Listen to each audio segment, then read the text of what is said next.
Hello, unboxing album. Yeah! I haven't had a new album for... Gano'n ba katagal yung last kong bilhin ng album?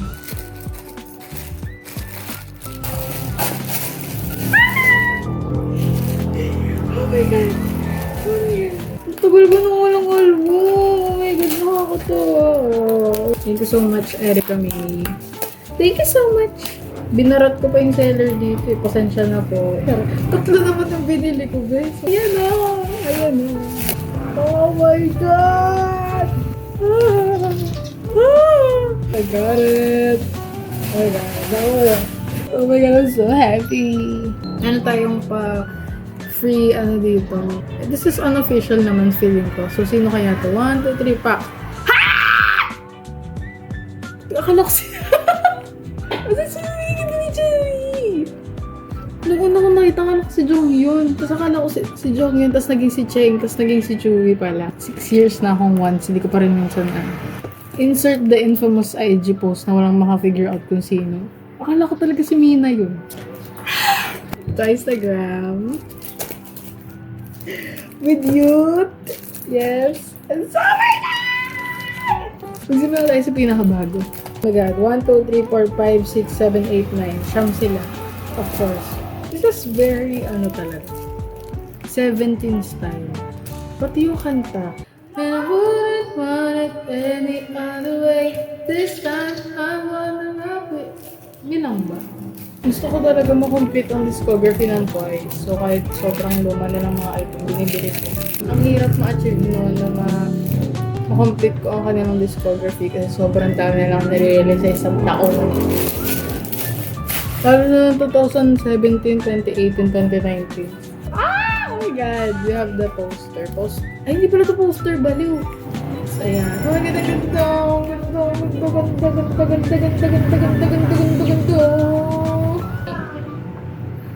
Oh my God, this is so... Flag ko ba to? Oh, ganda. Ay, sino yun? Sino yung nakatago? Si Jong yun. Ay, ganda. Ganda. With youth. Youth. Mamaya ko na ito pakakatingnan ng maigi. Tumahan loob. Wow! Hello! Napakaganda. Napakaganda. Yes. Yes, makeup guru yarn. Hinabongs. Yaman na siguro nila. Ang dami nilang release sa isang taon. Ah, hala! Ang ganda! Oh my God, ang ganda. Ang ganda, ang ganda, ang ganda. Yes, yes, yes. Tayong, wow! Oh my God! Meron tayong Ang tawag dito? Ano tawag dito? Pag ganun siya. Ganan, tas ganon, tas ganan. To Twice from Twice. Twice yan. Sino to? So, huhulaan natin kung sino to. Huhulaan nyo natin kung sino. Tas ito. Yan, may pa sticker! Kabugi. Hitting out like an everlasting glass. Kabugi. Wala na. Ang ganda. Nasaan yung Che yung wala ko meron po yung Che yung natakbo. Che yung may hawak na flag. This is 2018. Tingnan yung poster! Yung poster, dito ako pinaka-excited. Kasi I love posters. Mas gusto ko pang album at posters kesa sa PCs. Ganda ang blue. Ganda ang pagka-blue. Ganda ang pagka-blue niya. Kabowski. Ganda nung bukas natin ganyan. Hala! Sana sinabi mo. Ay, yun yung poster natin. Poster na lyric book. Something. Padaya uri wakachi na na. Ha? Ito. Oh my God, paano ba to? Sana CD. Yes. Kakabili ko lang din ng poster nung isang kahapon, actually. Lastly! Oh my God! Pinaka-last. Which is yung pinaka-luma din. Maganda. Oh, ganda. Yay! Masar! Hindi ko talaga trip yung design nito. Sobrang simple. Don't much it. This is for all the ladies yan ang good. Ganun pala to. Abay, hindi ko alam. Yung matcha lang yung nasa. Alam mo, ayoko talaga ng good. Sorry. Ayoko ng gano'n. Yung mga album may member version. Ayoko kasi gusto ko gano'n lahat. Dito siya ilalagay. Nalagay mo siya dyan. Tapos Mina CD. Mina CD. After 6 years na wala akong clear bias, nagkaroon din ako ng bias ngayon. Which is si Mina. Pero parang dati, ang bias ko talaga is si Cheng at si Jonghyun. Lastly, ay ang ating poster. I'm guessing, kulay, hindi ko pinakita ang kulay yellow. Ano kaya to? Yellow paper. Manila paper. Ang gula ko ay ira ng Instagram. Instagram. Hindi to. Instagram! Everybody wants nothing. Parang ano lang, project lang ng high school. Magiging bagay yung poster niya sa room ko kapag inayos ko na yung room ko kasi ang balak ko na pinturahan niya ng blue. So, blue plus yellow is good. Ganda talaga. Ganda ni Joey. Akala ko talaga si Jonghyun ka. Hanapin natin si Jaehyun. Wala din. At baliw ito.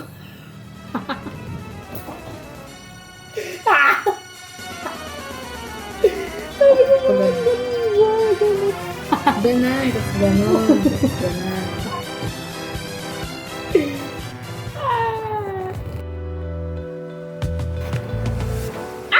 Oh my God, sinimulan ako ng bias.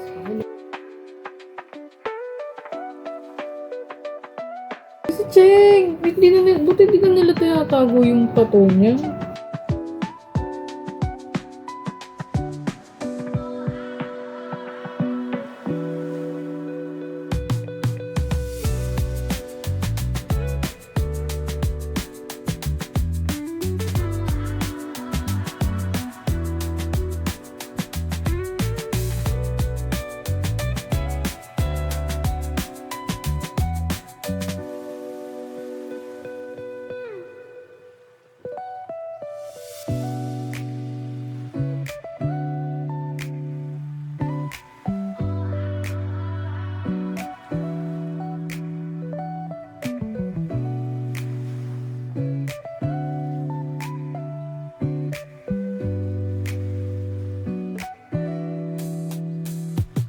Mga pasasalamat nila. Thank you so much. Thank you so much. Pakita ko na lang din yung aking collection. Mini collection ng mga album and posters. Yan. So, here is my very humble collection lang naman. So, ito, aking Crazy in Love ng ITZY. Napakagandang album. Chaeryeong version kasi Chaeryeong talaga yung bias ko dyan. Tapos, Red Velvet na Queendom. Napakaganda din itong album nito talaga. Then, ito, bigay ito sa akin ng pinsan ko. 17 is right here. Tapos, Signal. Itong Signal na to, ito ata ang pinaka-last kong biniling album. Before yon yung pinakita ko kanina. Ito ang pinakauna kong biniling album. This is 2020. Yun din yung time na in-stand ko on Twice. Ito ko parang naiiyak bisit. Tapos, Stereotype ng Stacey. Meron pa akong isang gustong biling album ng Stacey, which is yung Young Love nila. Napakaganda ng kanta dun, ng mga kanta. Sir, puro R&B goods. Tapos, buti na lang before mag-disband ang Luna, meron akong nabiling album nila. Tapos, ang pinaka-treasured kong album, Walpurgis Night ng G-Friend. This is their very last album before sila mag-disband. Napakaganda din itong album nito. Napakaganda ng mga kanta dito. And their photoshoot, maganda din sobrang. Ito ang pinaka-treasured kong photocard. Ito ang photocard na kasama nito. So, ibig sabihin, this is also my very first photocard. Sinayon. Tapos si JY Papi, si Chaeyoung, si Lisa, si Jennie, nandun sila sa loob. Sinong bias ko sa Blackpink? Si Jisoo. Siya lang hindi ko nakuha. Lastly, si Mingao. Tapos, excuse my kalat. Pero ayan. Ito yung Between 1 and 2 ng Twice. Meron pa akong ibang mga albums before na binenta ko or or binigay ko sa mga kaibigan ko dati. So, isa doon yung Taste of Love nga ng Twice. Pati ng, ang daming lamok dito. Ang daming lamok ngayon, bigay on. Tapos, meron din ako dating album ng TXT na hindi ko alam kung anong album yun. Basta yung title track is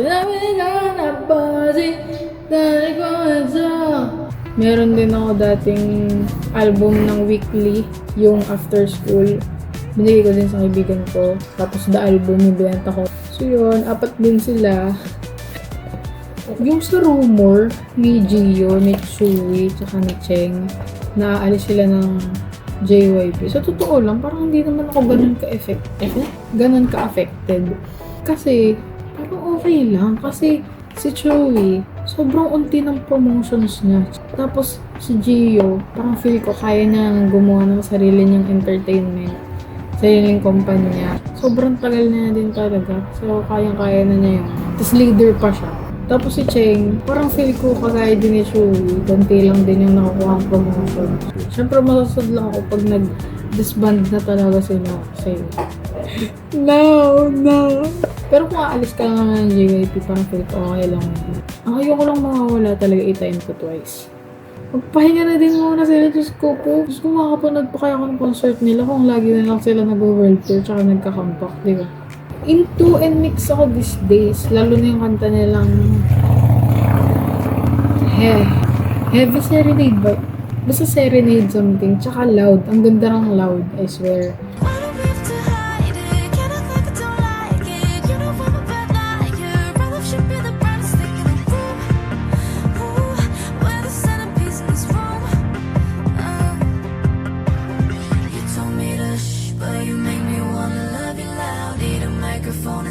Just so I can scream it out. Shouldn't got a mouth, touch it tonight. 심장 sound. I wanna love you loud. I wanna love you loud. You told me to shh, but you make me wanna love you loud. Need a microphone and speaker just so I can scream it out. Don't tell me to shh, 'cause you know I gotta let it out. I wanna love you loud. I wanna love you loud. You make me wanna love you loud. Need a microphone and speaker just so I can scream it out. Hindi nila pinromote yun ng June, nung Pride Month.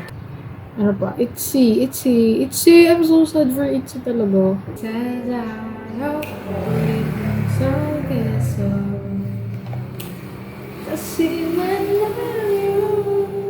I don't play about child good night. No matter what you got me, I got you. 'Cause my heart is burning. So good that it's hurting.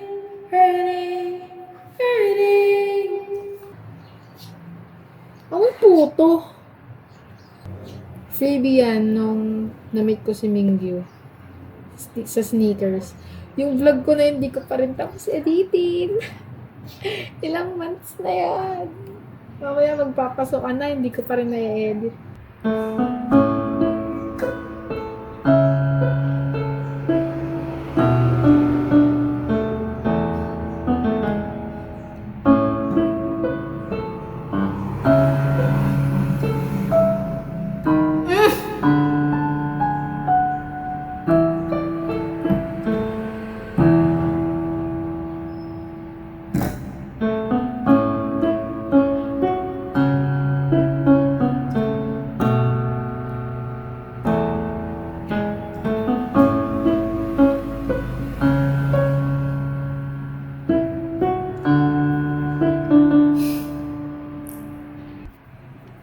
Yeah, that's it.